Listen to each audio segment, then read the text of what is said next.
इस क्वेश्चन को सोल्व करते हैं, ठीक है। Find two consecutive positive integer.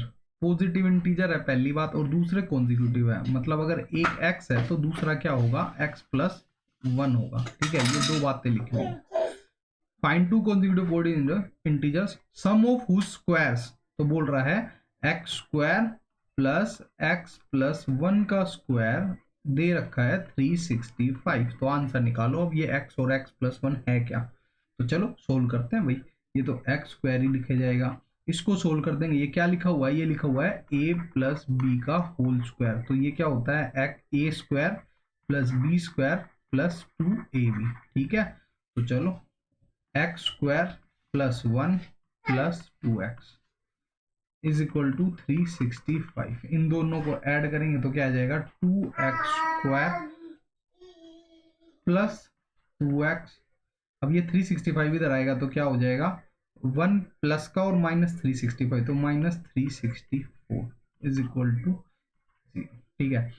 अब इन सब में 2 कॉमन है तो 2 कॉमन ले लेते हैं, ठीक है। तो क्या बनेगा, x² plus x minus 182 is equal to 0। अब ये 2 यहाँ पे मल्टीप्लाई का उधर जाके डिवाइड का हो जाएगा, और 0 के डिवीजन में कोई भी चीज हो तो आंसर क्या आता है, 0 आता है। तो ये क्या बचेगा, सिर्फ x² plus x minus 182 is equal to 0। अब हमें दो ऐसे नंबर चाहिए जिनको मल्टीप्लाई करें तो -182 आए, और उनको ऐड या सब्ट्रैक्ट करें तो कितना आना चाहिए, 1। तो हमने अभी पढ़ा था कि 14 और 13 क्या है, ऐसे दो नंबर हैं जिनको मल्टीप्लाई करते हैं तो 182 आता है, ठीक है। तो अब इनमें से एक नंबर क्या होना चाहिए, माइनस का होना चाहिए, जब तो यहाँ माइनस आएगा।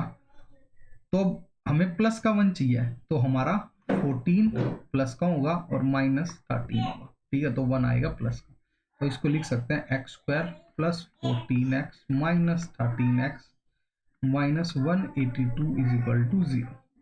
इन दोनों टर्म्स में क्या कॉमन है भाई, x, तो क्या लिखेंगे x प्लस 14, फिर माइनस लिखा, फिर क्या कॉमन ले लो भाई, 13 कॉमन ले लेते हैं, तो 13, फिर बचेगा x। अब माइनस कॉमन लेते तो अंदर का साइन बदल जाते हैं, तो ये माइनस है तो यहाँ आएगा प्लस, 14 जा 180, तो दो क्या हो गए, x प्लस 14 एक ब्रैकेट में लिख लो, और x माइनस 13 एक ब्रैकेट में लिख लो। अब इसको सोल्व करेंगे तो क्या आएगा, x plus 14 is equal to 0, तो x की वैल्यू आ गई -14, और x minus 13 is equal to 0, तो x की वैल्यू कितनी आ गई भाई, इज इक्वल टू 13। अब एक बात बताओ, उसने बोला है पॉजिटिव इंटीजर, क्या बोला है, पॉजिटिव इंटीजर, तो -14 तो नेगेटिव इंटीजर है, तो x is equal to -14 can't be taken, क्यों, because it's a negative integer, ठीक है। और क्वेश्चन में मैं बोला था कि पॉजिटिव इंटीजर होना चाहिए, so x is equal to 13 and x plus 1 is equal to 13 plus 1 is equal to 14 answer. इस सवाल को ऐसे करना, ठीक है। तो उम्मीद कर रहा हूँ समझ आ गया होगा।